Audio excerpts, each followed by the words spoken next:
Do do do do do do do do do do do.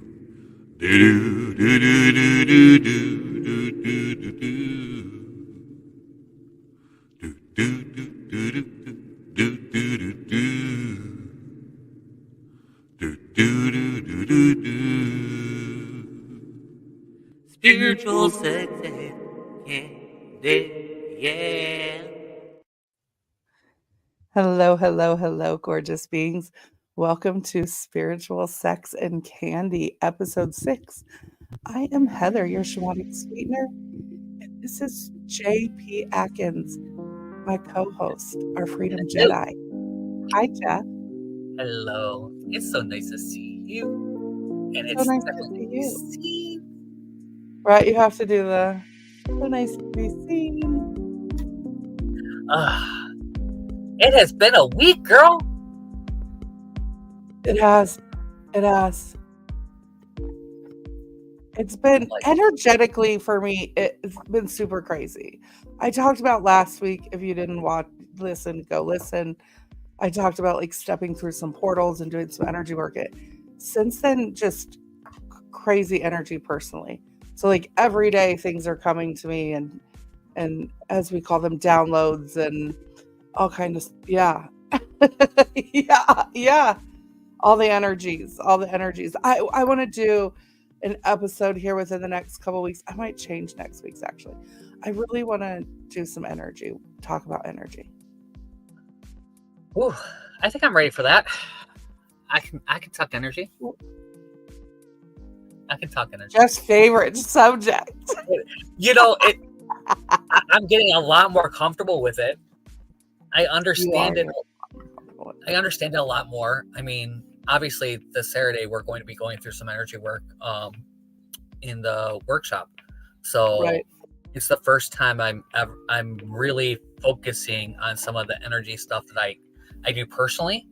Right. Like, because, I've been doing this for years, not necessarily, as intensely as I've been doing it the last 6 months or so. But, just really getting comfortable in being able to talk about it and being comfortable and able to not think I'm crazy. Yeah. Because that's my problem, is I think I'm crazy because I think these things. Well, once you accept that you are crazy, that's where the freedom comes in. You would think I'd done that years ago. I know. We're on episode 6 already. Are we doing 10 this season? I don't even know. I think we're doing 10. I don't know what we're doing. I don't know. You wrote them out, and I don't even see them anymore. I know. I think I want to like 12 because it's a derivative of 3, and 3 is a magic number, and it breaks down to 3 and all of the energetic things. Good. I'm. If you're down, this is how we do things. We just like bombard each other with some stuff. Whatever. Oh, by the way, live. Let's talk about that. But we're like, so we're halfway through. 12, 20, whatever. Episode 6. 12, 20. I don't know. 22. We'll figure it out. Yeah. I mean, we're definitely going to do more seasons, but today is number 6, and it is Blooming from Bruises, a raw exploration of unveiling the gift from within.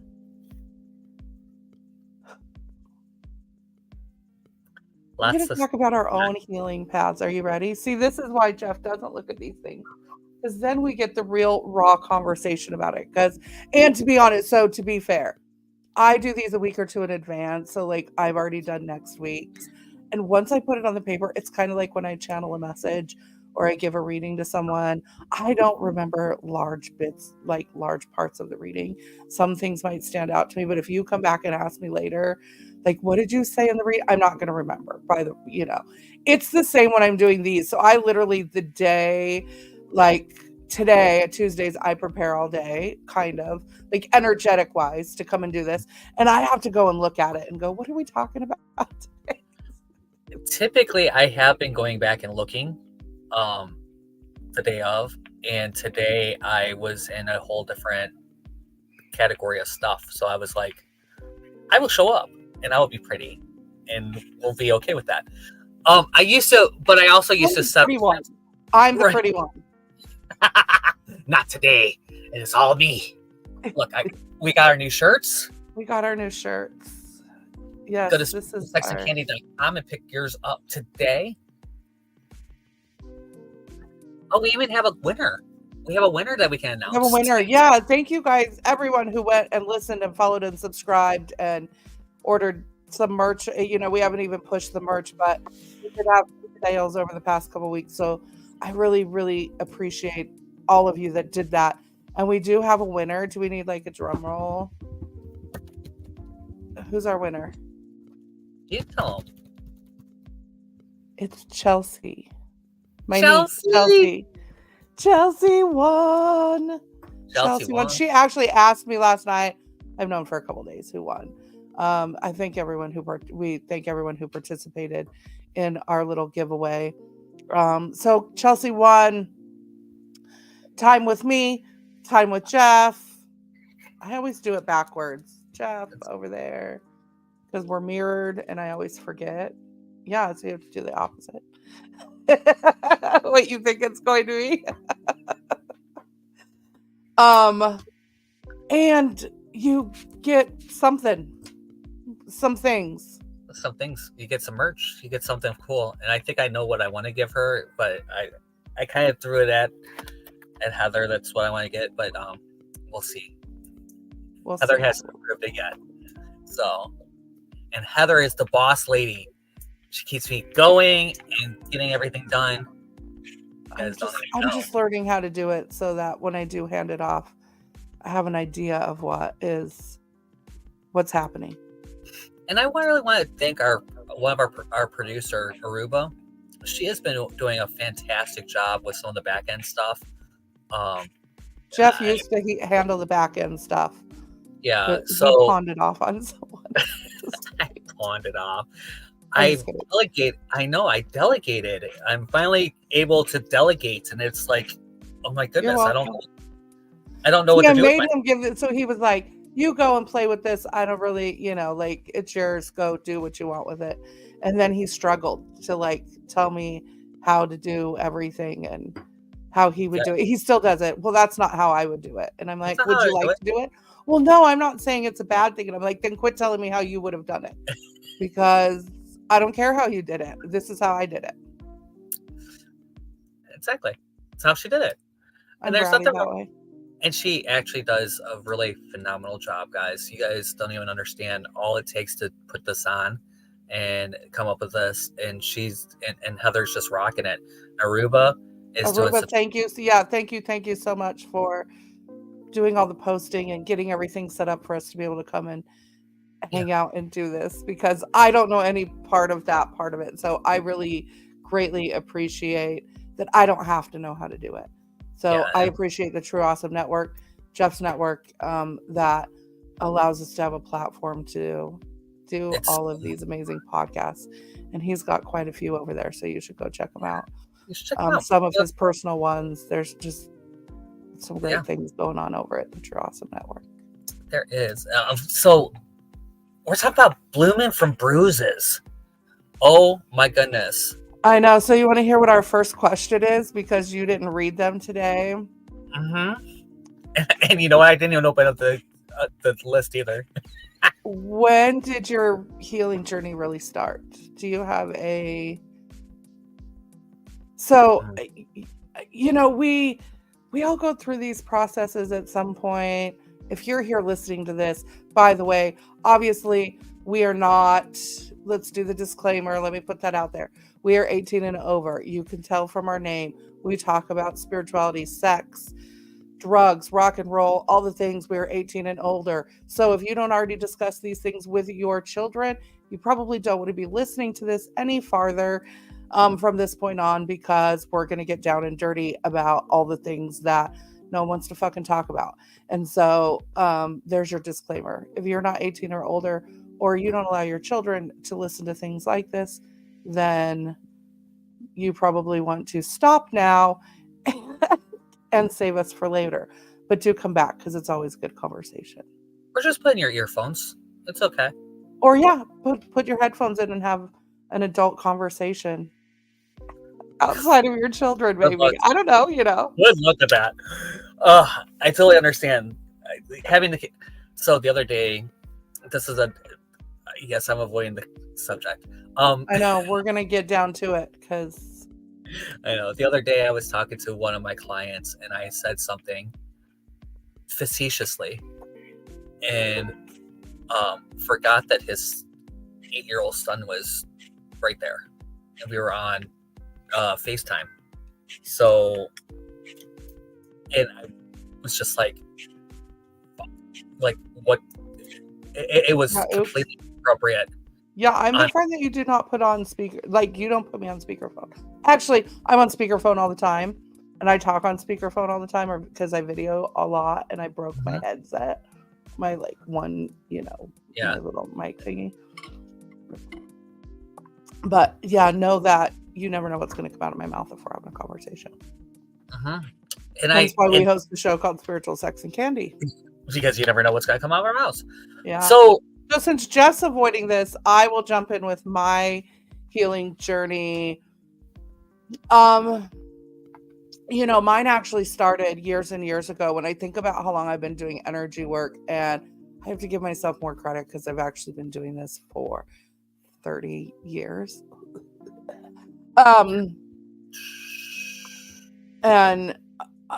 So I've been a healer for 30 years. I started training 30 years ago as a healer. And I struggled with that for a really, really long time. And then one of my biggest things was not being able to heal my mom. So that stunted my journey a lot when you have someone who is actively dying around you for many years, which my mom was. And I'm like, if I can't heal her, like, what good is this gift that I have, And I lived in survival for so many years that I didn't even know what living a normal life was. Like, I had no idea what being out of survival mode even meant. And back in 2018, I went to therapy. I went to some really intense therapy. And therapy did not teach me coping skills, by the way. I love therapy. I think therapy is amazing. But I'm an advocate for mental health. I'm an advocate for going and talking to someone. I also talk to my clients all the time because what I do goes really well hand in hand with going to therapy, because I do the energetic side of all that work that you do in therapy, and I allow you to release that attachment to it. But I did that because I didn't have anyone doing that for me when I went through the process. And so I did this really intense therapy where I went for like 3 hours once a week, and I ripped a bunch of bandages off. So being that I worked in the medical field for so many years, I always think about, like, we talk about wounds and our trauma and carrying wounds with us and scars, right? Having scars. We don't have scars until we actually clean the wound out and heal the wound. So if you're still carrying around attachment to that scar, it's not a scar, it's a wound, by the way.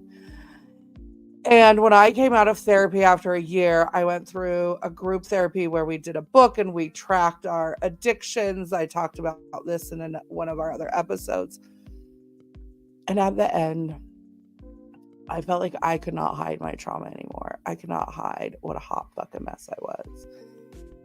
Because I felt like I ripped every bandage off. Because what we do is we have all these wounds, and every once in a while I felt like something would happen and I go, oh, I have to address that wound. Meaning that it seeped through the bandages to where it was messy and I might have been leaking or bleeding through, and I would rip that bandage off and I'd wipe it down a little bit and go, yep, I know you're still there. And I'd put a brand new bandage back over it. And I would act like it wasn't there. And then this wound over here might start seeping, and I'd open that bandage up for a minute because something would come up that would trigger me about that, right? And then pretty soon I didn't have any of those bandages. And oh boy, I couldn't hide it. I couldn't numb from it. I couldn't do enough cocaine to numb from it. And that's what I was. The farther I got into therapy, and the more that I became so self-aware of every little thing that had been going on in my whole life, and the survival mode that I was in, and I was so aware of it. So aware of it. There were times where my therapist said, if it was anyone else, I would want you to check yourself in right now. Because like I would be in the middle of group just bawling and like, oh my gosh, I did that to myself, type of thing. And I said, I don't have time for that. I was still in survival mode, right? I was just like, I was still in survival mode. And then I did a shit ton of cocaine for like an obscene amount, because I'm a spoiled fucking brat. We'll just put it that way. When you don't have to pay for it, it becomes very nice to, very easy to abuse the situation. If you know, you know. And she's still a spoiled little brat, but that's a whole other conversation. Well, yeah, I'm still a spoiled brat, but just in other ways. No, I mean, I was in a situation where I could do as much as I wanted, and I did. And then I decided I had to do the work to heal. Right. That was the big part. And I didn't know where to start. I just knew that I just felt like no one else knew. By the way, like the average person had no idea what was going on. People told me all the time, you're so strong, you're so amazing, you just handle and deal everything. Like no one ever knows really what's going on with you. No one did. No one still does. It's very rare. If people who are super close to me, I'm much more open now. But even in that regards, I still do the work by myself. I just do. I'm not saying that that's for everyone, but I'm one of those that has to like go inward and stop and disconnect from everyone and do my own thing and reattune and reassess everything. That's what I did. And that's what really jump started me into where I am right now. Yeah. For me, it depends on what you're talking about healing from. You know what I mean? There's been so many different moments and different categories, I would have to say. Coming out was really, really challenging for me. And I have a great and wonderful, so I'm going to preface this with, I have a great and wonderful family. Okay. That I am completely loved and completely there. I'm at my dad's house right now. I took care of my mom for 5 years. My mom moved in with me and my ex. Okay. But it didn't start that way. Right. It started with, it wasn't talked about. And it started with, you're going to hell. And it started, well, I've gotten that a little more recently than I would like to admit to either. But all of the things that led to this, my grandmother gave me the whole set, and this is like pre-internet really, of how to pray the gay away.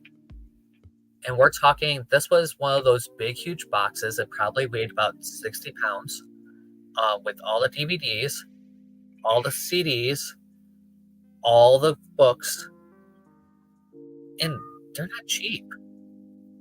Right. And I don't know where they ever went. I opened them up. That was what I got for Christmas that year, was the Pray the Gay Away.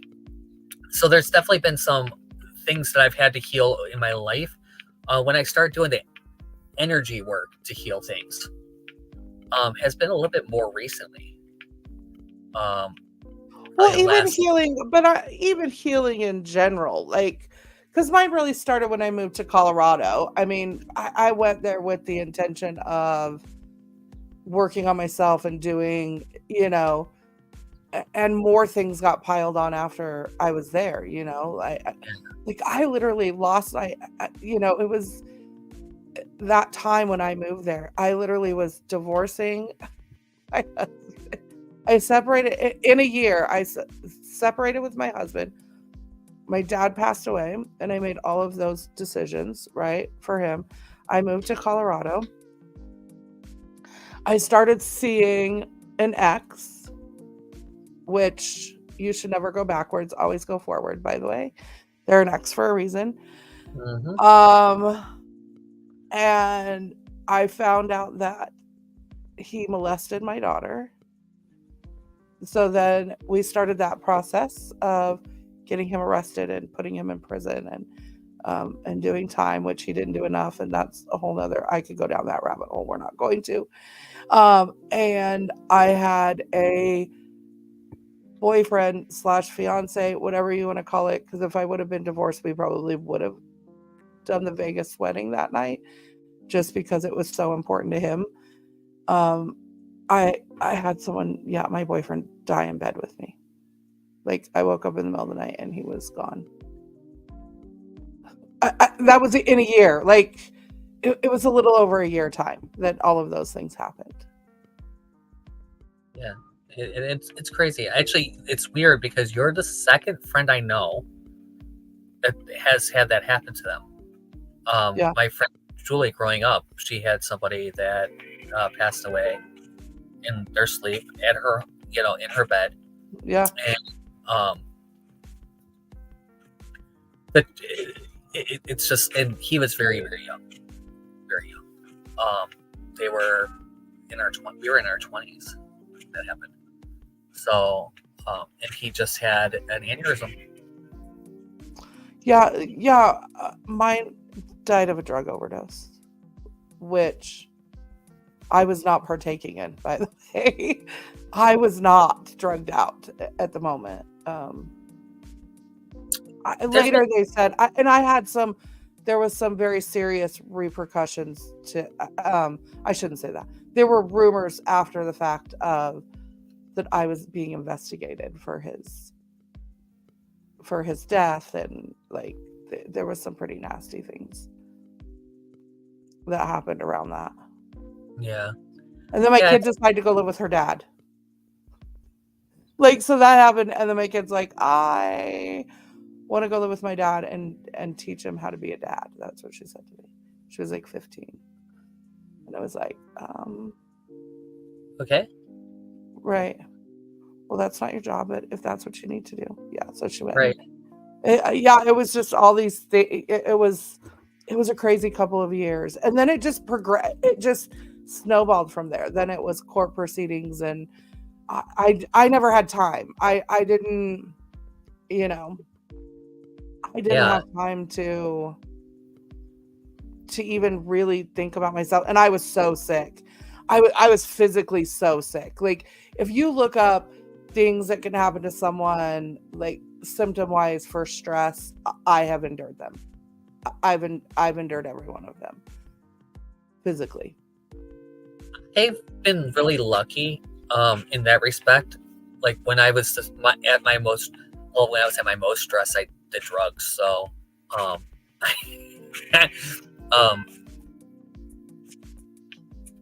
my mother almost died about 14 years ago now. I mean, it's been a while. She had a piece of her liver like break off and go through her bloodstream, and like MRSA, the whole nine. Like, that's a crazy random. Yeah. So it was really super bad. It was really touch and go. She was in the hospital for over a month, and I stayed high for probably 2 weeks of that. I mean, absolutely messed out. Worked every day. Still went to, like, I don't know how someone didn't pull me aside and say, dude, like, I know for a fact I'm not that good high. You know what I mean? Like, I didn't get really bad until after I stopped working, as far as that went, but I was still pretty fairly functioning. Like, I mean,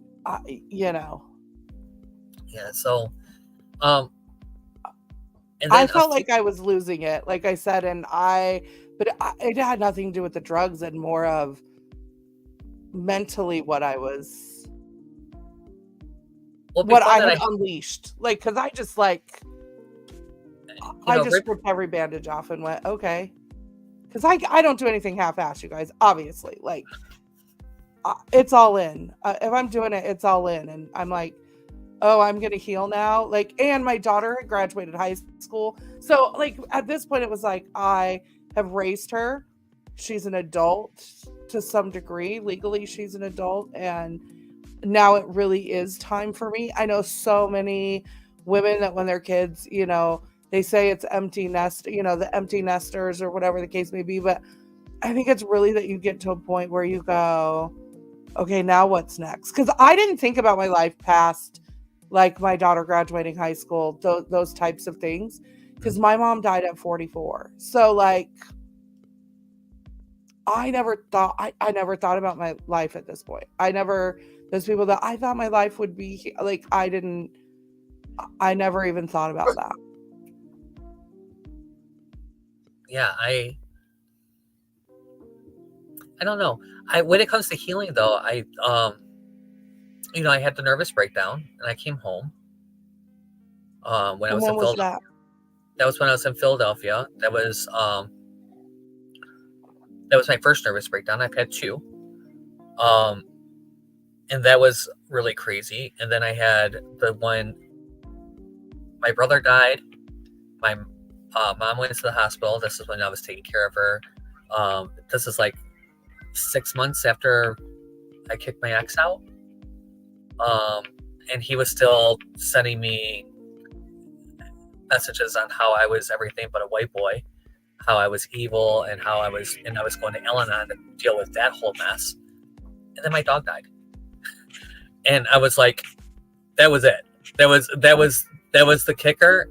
And yeah. I would wake up and I would fall out and walking downstairs, I would fall out and I would have coffee all over me on the floor. So and that happened more than once in a row. And that's when I really started doing the stuff that I do now. Like the stuff I teach really comes from that time in my life. And I was around all these amazing coaches and all these amazing people, but not once did someone say, have you talked to a therapist? Because I was around all these awesome coaches, right? And so I was getting great coaching, and I really was getting great coaching. I really was getting really great coaching and really great, but there's a difference between a coach and a therapist. And sometimes you need the therapist. And I was in a spot where I probably should have saw a therapist. I probably should have been medicated for a while. And later on, when I felt myself drawing back there, like drawing back into a depression, that was like, I'm not breaking out of this. Like something's up. I'm not breaking out. A year or 2 years later, I'm like, stop. Go see somebody. Yeah. I got medicated.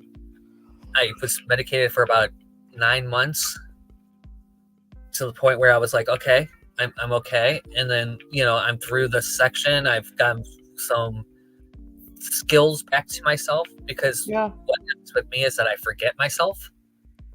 And so I get into this cycle. And that cycle, and if you can't break that cycle, then there's something, you have to do something. Yeah. Break that cycle. And for me, sometimes it's been medication, sometimes it's not. I try, and there's nothing wrong with medication. No, not at all. Well, stay on it if you need it. But there's other things, and the energy work, and the last 3-5 years of like really intense energy work that I've been dealing with and working on, and really getting very in tune with who I am.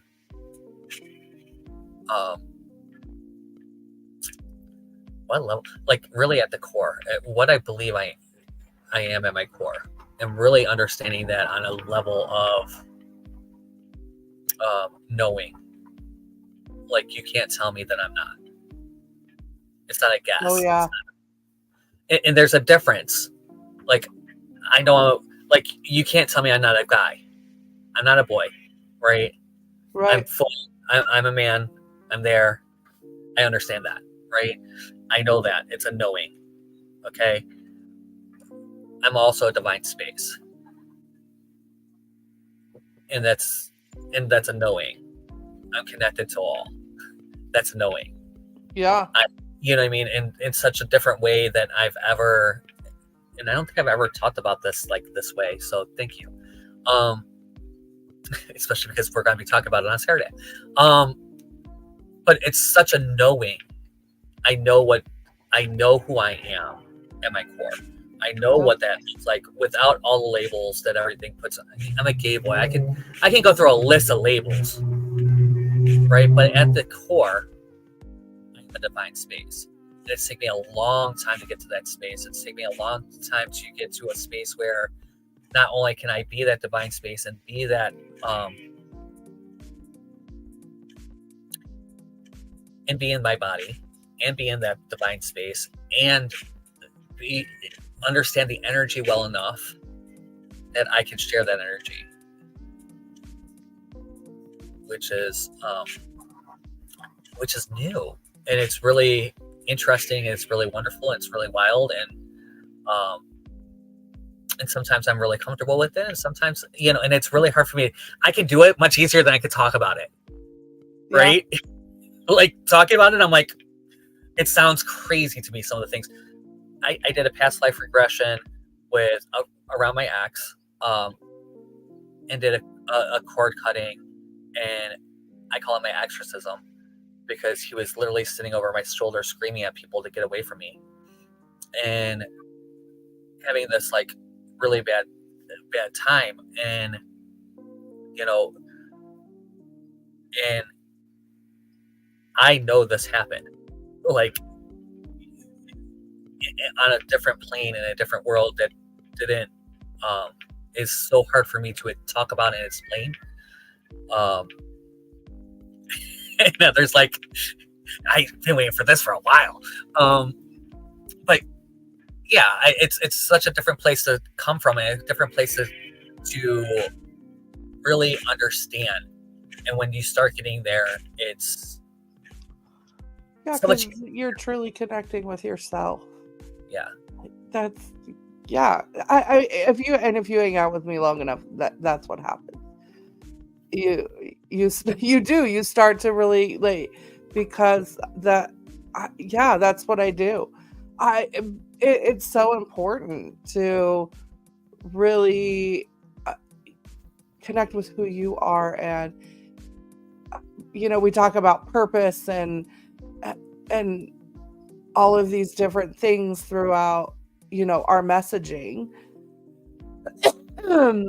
Why you're here, you do desire calls, get clear on what and I'm like, let's just get rid of all the things. I'm going to say something very controversial.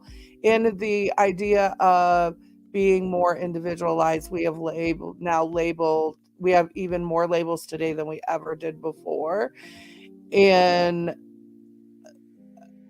with the idea of not labeling people, which is just like in uniqueness, right? Like, you're unique and you're an individual and you're this and that. And at the end of the day, guess what? We're all connected because we are all one. It's one consciousness. We are one because it's all energy. We're all energy. Everything's energy. If you look at something close enough, it's energy. The table, the crystals, the microphone, everything that you see and touch has a vibration to it, and energy, and is made out of energy. And so at the end of the day, it's connecting with that. We are a slice of that energy, and we're here to experience this part of the energy. Yeah, and it's science has proven over and over, we share electrons with everything around us. Oh yeah. Yeah. So let's start that. You don't even have to believe. We don't even want to start that now. We need to have a whole show just around that conversation. We'll have a whole show around that conversation, because if we get going on that, that's not the plan today. This is healing. So you had to heal. I've had to heal sexually differently than you heal sexually, right? Like, because for me, I talked about last week, we talked about numbing and all the things that I did to numb and the sex. But part of that came from being sexualized at a very, very young age, right? So I developed these big mama jammas. I started developing in 3rd, 4th grade. I was wearing a training bra in 3rd or 4th grade. I mean, can you imagine that? I was fondled by boys by 5th grade, 4th and 5th grade. I can remember being fondled by boys. I was molested in 3rd grade. I had grown men when I was a teenager. No one ever thought that I was the age that I was. And I was treated as though I was older because of how developed I was. I was objectified a lot throughout the years. I still have an issue with when a man goes, "You are beautiful." I'm like, "What do you want from me?" Unless it's Jeff, because, when my gay friends tell me I'm beautiful, I believe them because I feel like it's coming from a weird place. I do. I have a really hard time. I have a really hard time receiving that from straight men because the first thing I think of is, you just want to fuck me. Like, if a guy messages me on Facebook, that's my first thought. Yeah. It's my first thought. And I know that that's wrong. And it's funny because I'm a guy. Yeah. And I still have that come up because I have so many bots, not even the bots. I have people that I freaking know in real life message me and like, "Hey, when can we get together?" And I'm like, probably never. That's what I want to say to some of them.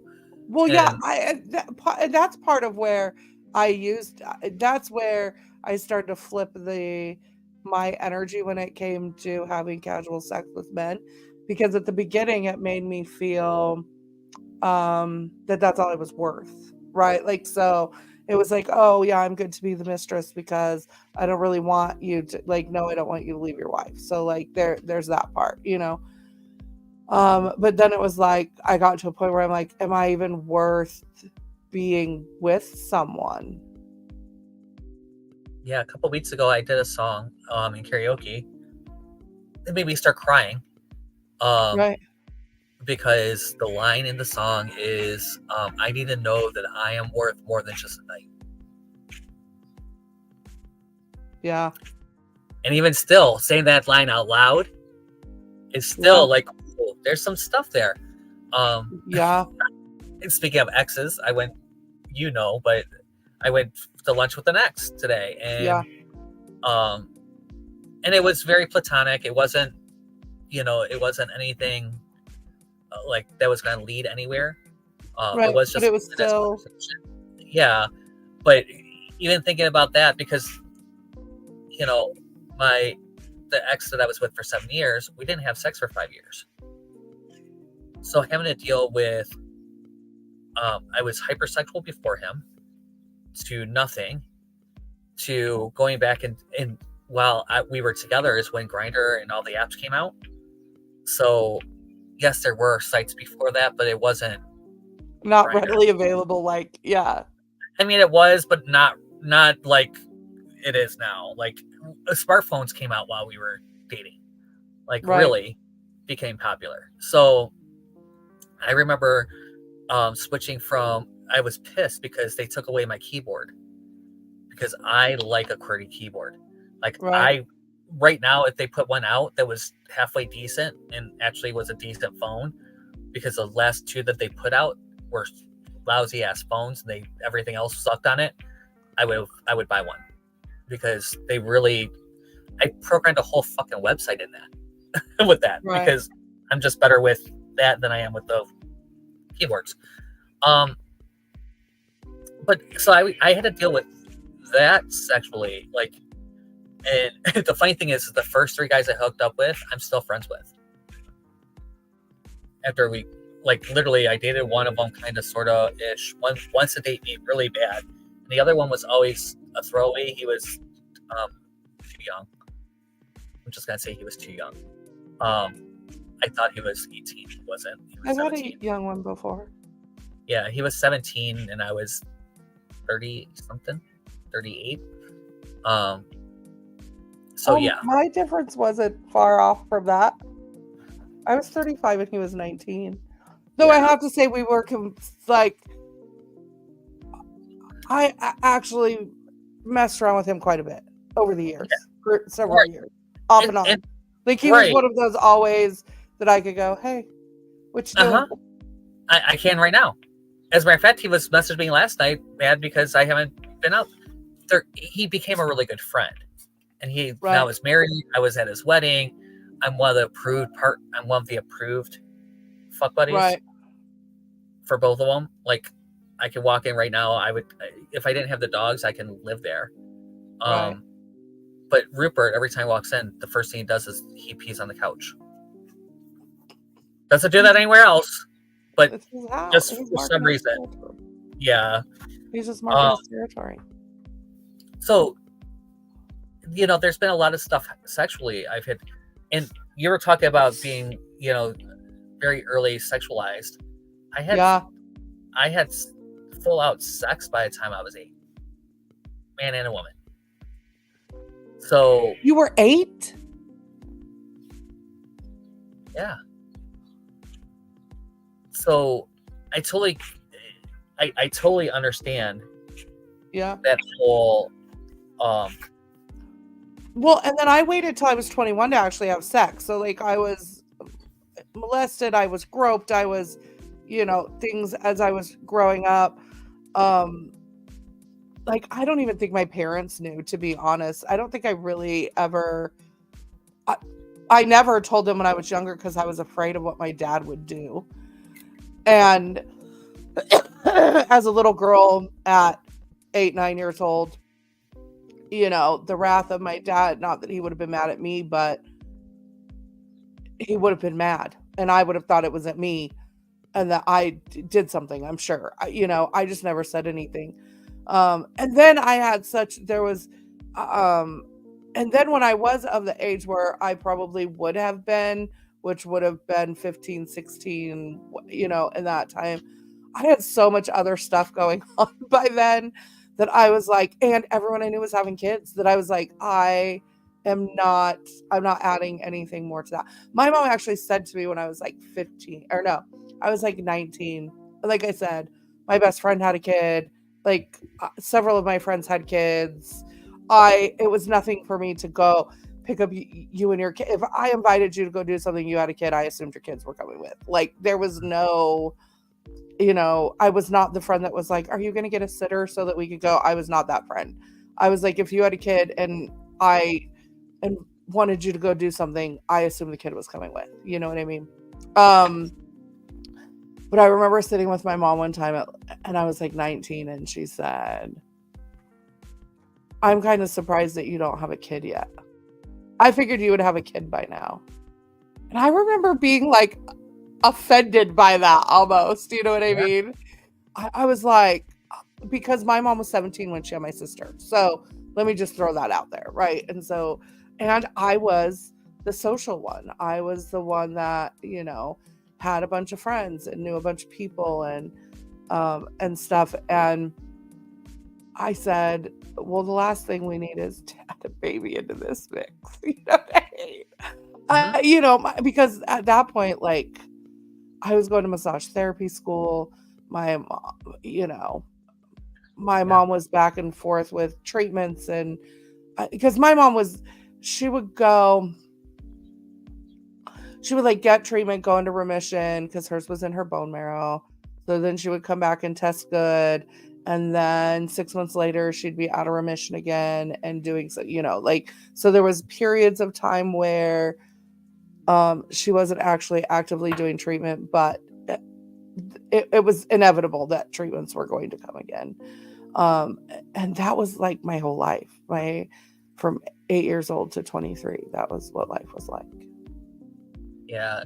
Can you imagine adding a baby to that? And my dad was an angry man. Like, I had to preface when I talk about my parents because I don't I had the cool fucking parents. My parents were great fucking people. They both were amazing parents. You're gonna fuck your kids up. Like, you're gonna fuck your kids up. It just is. There is no perfect way to raise your children. You're gonna fuck up, because as you grow and you learn, of course you would have done things differently if you would have known differently, you know. That does not change the fact that fucked up shit happened when I was growing up, and it affected me. And so I want to give people permission to have those feelings, because when you have really good parents, as I did, it took me even longer to deal with the things that happened when I was growing up, and even what happened in life, because I didn't have a shitty life growing up. Like, I never worried. I never, and I guess we were poor when we were younger. I only know that because my mom says that we were, like, that they struggled when we were little. We didn't know that as kids, that my parents were struggling. But I never worried about a roof over my head. We lived in the same neighborhood from when I was 4 until my stepmom still lives in the house. Like, we went from renting a house to buying a house up the street from in the same neighborhood. Like, I went to, you know, I mean, like, I really had an amazing upbringing. It does not mean that my situation was not fucked up. And I used to compare myself to so I used to be like, it's from growing up in a house that nothing beats cancer, right? So when you have a parent who is super sick, especially cancer, which is something I deal with even now living here, my roommate is currently battling colon cancer, and nothing fucking beats cancer. So it doesn't matter what I'm going through or how I'm feeling. Nothing is worse than what she's going through. And what I had to learn is you can't compare the two, because when I was growing up, our stuff didn't matter, because nothing beat cancer. Like, nothing beats cancer. And so as I got older, I always thought, well, I didn't have it so bad, so I don't have any reason to be upset or be angry or be hurt or be traumatized, or because I wasn't getting my ass beat all the time, or that does not mean that I didn't have trauma happen to me growing up. You know, so for those of you who had really great parents and shit still happened, like, it's okay to take the time to heal yourself through that stuff. Yeah, and there's the other side of that is true too. If you had really shitty parents, don't forget that even in a shitty parent households, a lot of times good things happen too. Yes, yeah. So I mean, it's a challenge. The dogs, I think I got Amazon. I got my Amazon delivery. Of course. Yeah, so the dogs are going crazy. Yep, the one in the house and Rupert, and once the one in the house starts going, Rupert will go anyways. Well, so, of course. I apologize, but I there are so many times. Now, I had a mixed childhood. I really did. I had pretty decent parents for most of my childhood. It wasn't until junior high-ish that was crazy. Well, no, in second grade, my parents separated for a little bit. That's when, so my babysitter committed suicide while he was babysitting. But my brother's one that saw him, I didn't see it. But I knew he did. Actually, I heard when it happened. I just didn't realize that's what it was. I was downstairs with cartoons. Like there were things. Right. And yeah. I remember my mom saying something. I talked about having childhood trauma, and my mom said, "What was so traumatic?"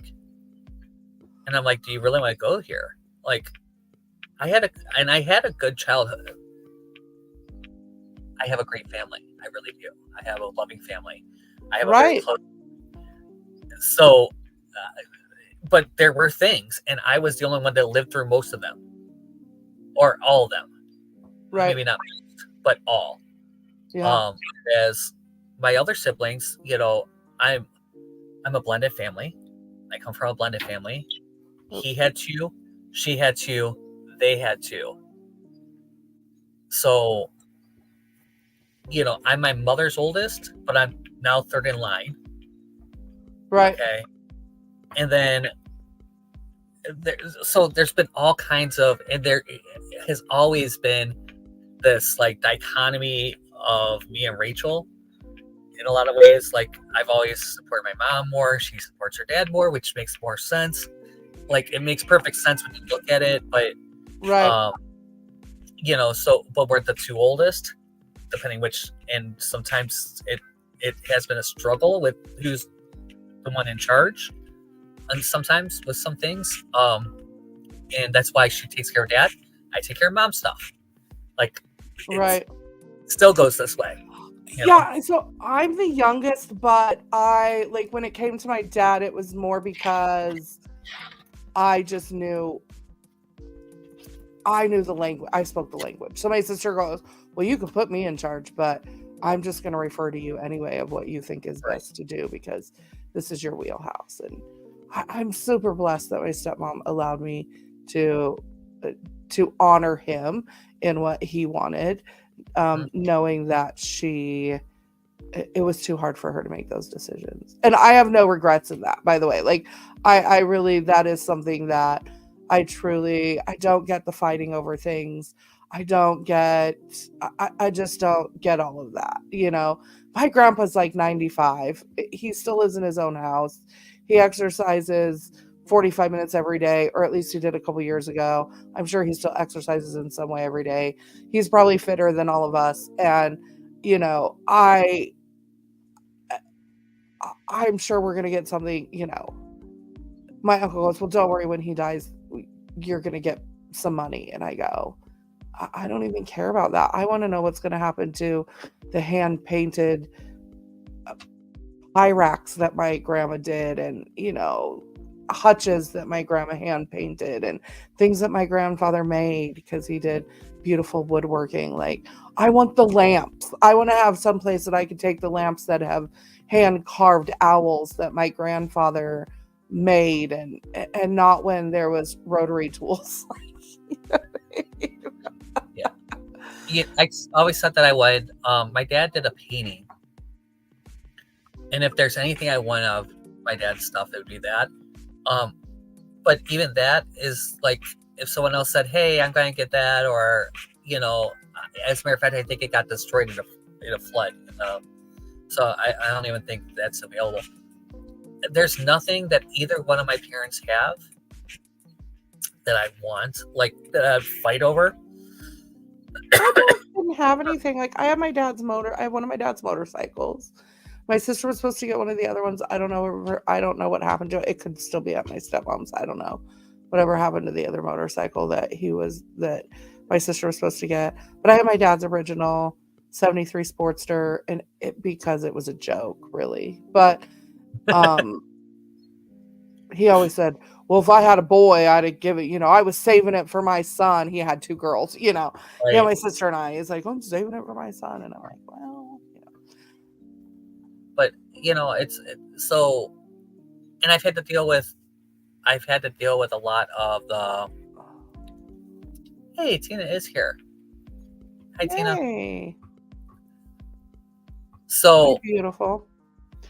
I had to deal with my parents both being sick for a long time now. I've had to deal with, dealing, and the problem with healing,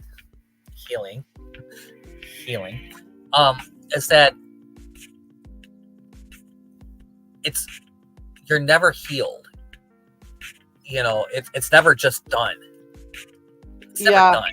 Healing is not linear. It's not. Once you get started on it, it's a forever path. I love you so much. I mean, fair enough. I want pictures of what you bought. Do I get something in my Mother's Day basket? I think that she's too busy in one of the video rooms to worry about that. That could be.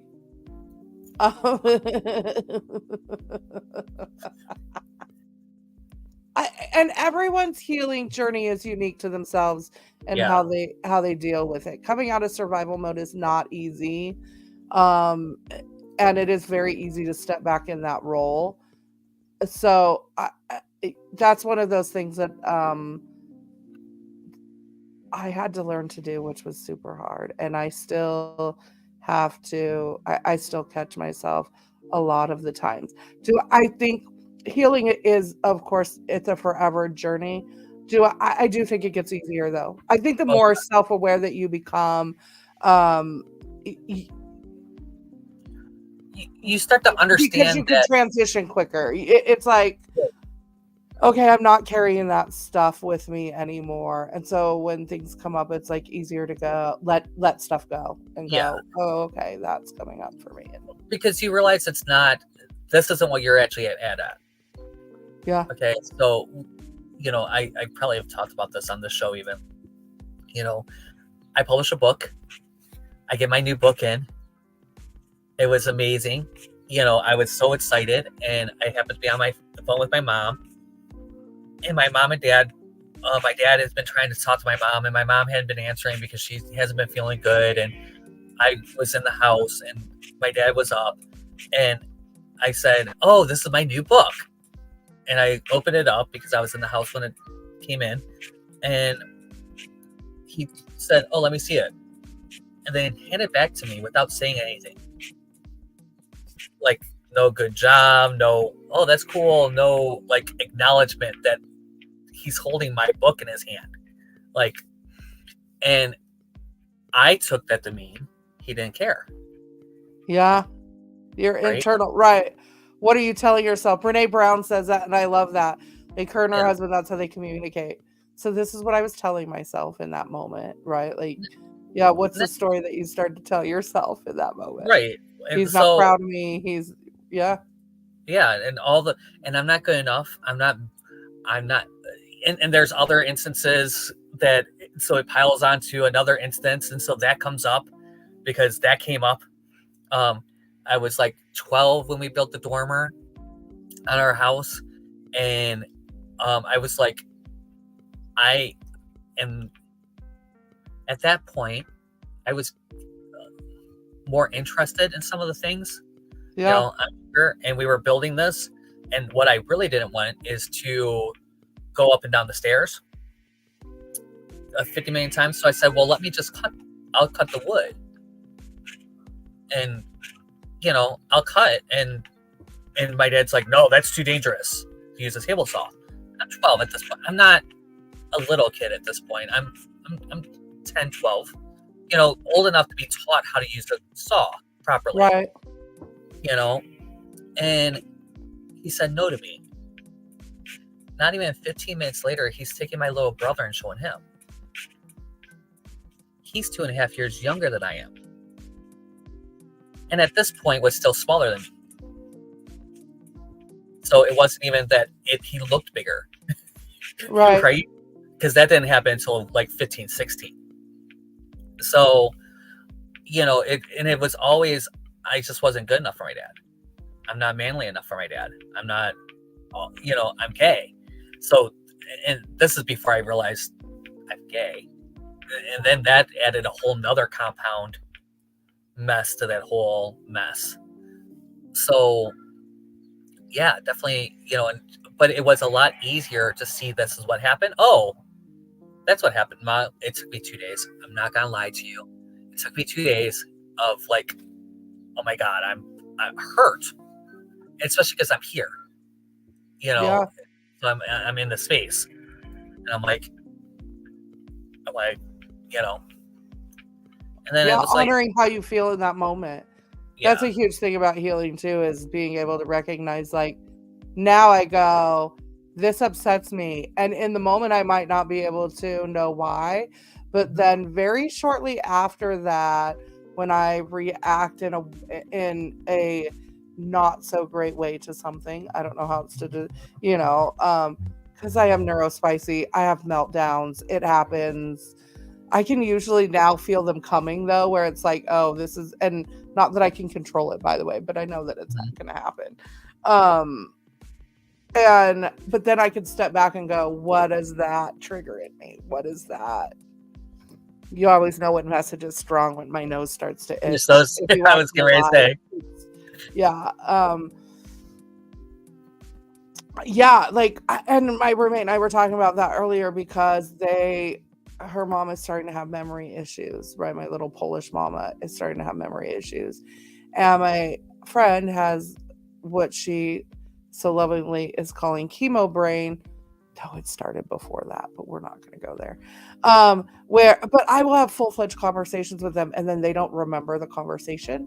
Growing up in a house where I was the youngest and I was the baby, and my opinion really did not matter because no one was really paying attention to me. Like, that's a huge trigger for me. It's a huge, like, I work on it all the time. And it's probably why I'm such a loud bitch, to be honest, because do you hear me? Because my dad literally told me at one point my opinion didn't matter. He told me he didn't understand why I would need therapy, which is why I'm so for therapy. What I also am for is that you are there doing the work in therapy. So I always say, and I've said this to clients, if you're going to the same therapist for 7 years, you need a new therapist, because they should be teaching you coping skills. If not, you're paying someone a lot of money to just listen to you talk. And if you need that, get a friend, because or go to, you know what's really great, and I don't think I talk about this enough. When Eddie and I were breaking up and all that, and like I was dealing with realizing that he had a problem with drugs. I went to Narcotics Anonymous, or Al-Anon. Yeah. And what a great space, because there's no judgment. No, you're not allowed to crosstalk. You're not even allowed to pretty much acknowledge what happened.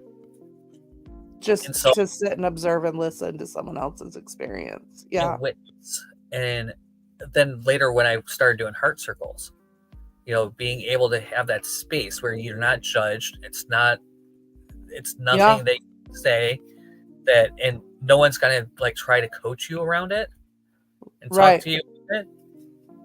And sometimes that's so hard for me. You know me.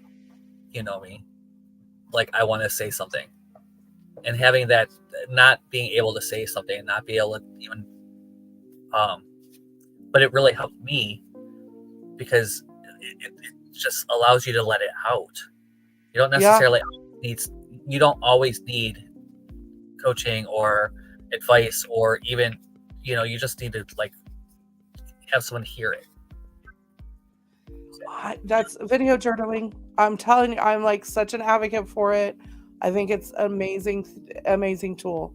Amazing tool. I wish sometimes I had more space where I'm at to really get in depth with some video journaling, because it's hard to be pouring your heart out to yourself and have someone walk in the room and, what are you crying about?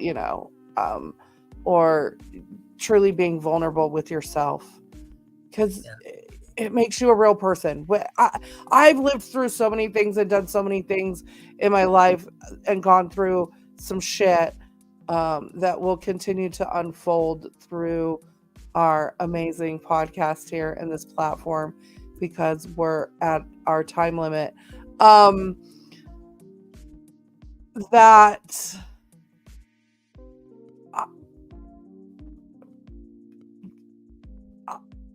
Wow, I just totally went silent.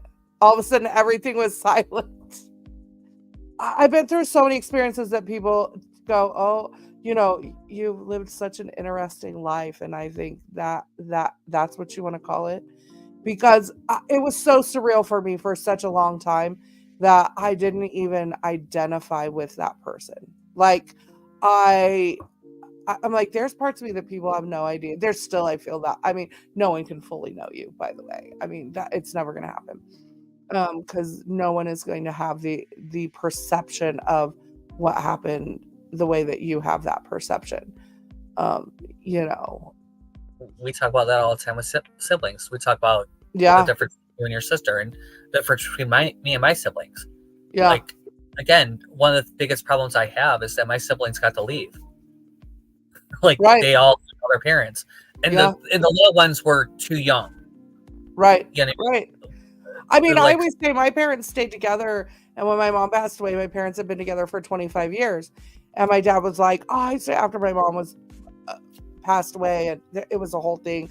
I'll tell the story some other time." But at the end of the day, he was like, you know, basically that he stayed with my mom out of obligation. I don't want to get into the whole story because there will be a context in which it will come up again. But you know, later my sister and I had a conversation, and I go, I wish they would have separated because we were in obligation. And he was like, I would have left your mom when you turned 18 or when you graduated high school. He was talking to me. He goes, you know, but I stuck around and did the right thing because they were not in a happy marriage, which did not teach us anything, because that just teaches us to stay in places that we shouldn't. So my sister and I, both of us, my sister is single as well, and she has been not led life the way that I did. Let's just put it that, like, my sister's a complete opposite. Because and then my dad was a really great husband. So like my dad was an amazing, amazing man, and like spoiled my stepmom and really spoiled my mom at the end of the day. So he set these like really high standards as far as being treated to some degree a certain way, but then they taught us to be in horrible relationships too. Right? Which is a double-sided. Okay, we have to wrap things up. I can't believe it's been an hour. Tina said she didn't even buy anything. Woman. I know. You know, That's we were fun. We were looking forward to the stories at least. Come on. Right? How are we going to live vicariously through you if you're not going to do anything vicarious? Exactly. You know what, you guys? We know that this healing journey can be complicated, but just start with connecting with yourself. If you're looking for a place to start, just start. It doesn't have to be this big, grand thing. It could just be spend some time with yourself every day. Definitely. Just start with that. Just spend some time with yourself. One of the exercises I used to teach a lot, and I haven't done this in a while, which is kind of odd, is literally to go and look yourself in the mirror. Yeah. Look at you in the mirror and be with that person. You don't have to say anything. You don't have to do anything. You just have to look that person in the eye. Yeah. Okay. Until and do it for a good few minutes. Like I would set a timer and try. And it's uncomfortable. It is uncomfortable. Yeah. Bonus points if you do it in front of the mirror now. That's a huge thing for me. Yeah. Every morning when I'm getting ready, I stand and put oil on my belly and worship myself for a minute. Yeah, and not in a sexual way. It's a really honor myself, honor my body. It's a really good practice to get into. Yeah. Because then the sins come up, right? Yeah. You just nothing jumped out at you. No one jumped out at you. Sorry, nothing big enough. So I probably should at least put that on the screen before.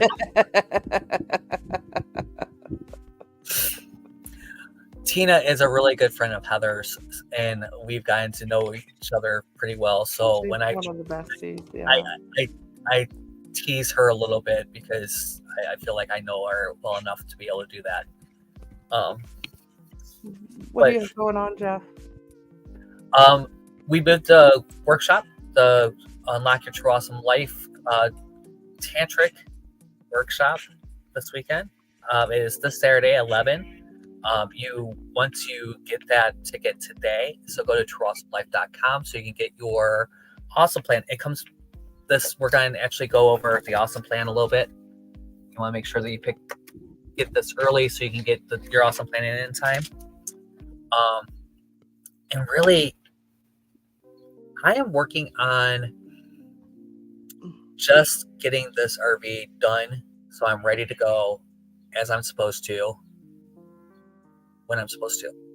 So, Well, then you need to come visit so you can come to our stores. She said her store's not like our stores in Vegas. I mean, we do have some great adult stores here. We have like 2-story adult stores and stuff here. Yeah, I mean, it's not like Vegas, but I mean, I can always walk into an adult store and find something.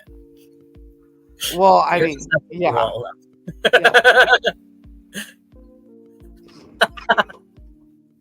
Okay, I'm not going to put that on the screen, but thank you, Tina. They have numbing cream for that. I don't need numbing cream. So... Do you have a message for us today? What are you up to this week, Heather? What am I up to? I've done so much inner work. I said at the beginning of the show, so many things coming through. I'm working on merch. Go check out our merch. Go to spiritualsexandcandy.com. There's a bunch of fun things going on over there. Merch is at the bottom of the page. So if you want to go buy, this comes in purple, black, tie-dye, but then there's some other shirts on there that come in all different colors. But you want to get these while they're available, because seasonally, these will change every season. So this print is only available right now. This is the OG. It's the original. So you want to be snagging that here during the first season. And you probably maybe want to start getting some hoodies. They are available in tank tops, hoodies, long sleeves, baseball shirts, male and female tank tops and t-shirts. Huh? Now I think about that, I should have got a baseball shirt. That would have been, well, you'll have to get more than one. I'll have to get more? I want there's so many that I want to get on there. So I'm doing that. I'm also recreating my soul sessions, which is where you come and hang out with me. And we talk about what's going on in your life right now and where that would be energetically blocked in your body. But I would like to do it on a grand scale. So I'm just narrowing some stuff down and revamping a few things so that I can maybe be doing some weekend retreats. Retreats? Yeah, I'm looking forward. Actually, it's funny. Mike and I talked about the Transformational Center this week in my coaching call. So you guys don't even know what's happening. What's coming is so freaking amazing. I'm back live, by the way, on the old Tickety Talk. TikTok. So yeah, I'm live there. I was live last night with Tina and the gang. We hung out on Tina's live. I will be there tomorrow night. We're gonna do create and chat. Thursday I will be live 7:30ish Pacific Standard Time. It all depends on dinner whether I actually get started at 7:30. Sometime between 7:30 and 8 usually. Pacific Standard Time. I will be pulling some cards later this week. Yay. Wednesday we're gonna chill and chat though. I love crane chats. They're fun. Yeah. So that's what's going on with me. Awesome. Do you have a message for our people, or do you have one? Did you pull one? Are you not going to do one today? Go for it. Do it. So it's the Hermit, and it's perfect for this. Okay. The Hermit talks about going within yourself and really taking that time to, I know, like you couldn't have picked a better one for this topic. It's going inside and looking at the inner knowing and taking the time to kind of disconnect from everything so that you can actually do the healing. Yeah. Because you really do. Yes, you need a coach. Yes, you need somebody. But at the end of the day, you need some time with yourself to even know what to do with the people. It makes them much more powerful. Right. Yeah, that's what I do. Help you connect with yourself. Mm-hmm. Teach you about your own energy and connection, for sure. She's pretty good at that. I mean, a little bit. Yeah. I got visualization, which is beautiful because it is also about focus and frequency, experience, manifestations, imagination. But really, remember that what you visualize and what you focus on is the experience that you're having. And you get to change that experience anytime you want. You get to change that anytime you want. When you start focusing on different things will happen, because when you get what you give.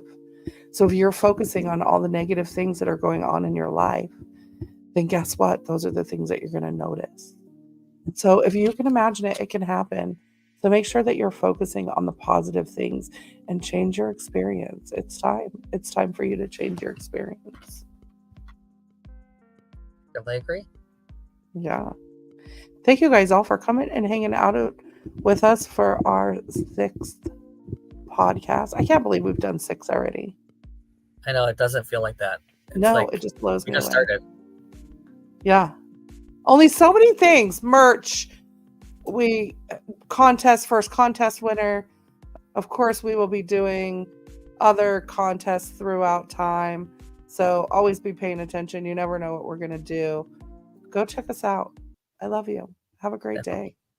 Love you guys. Make sure that you're checking us out on all the platforms, and I'll talk to you guys soon.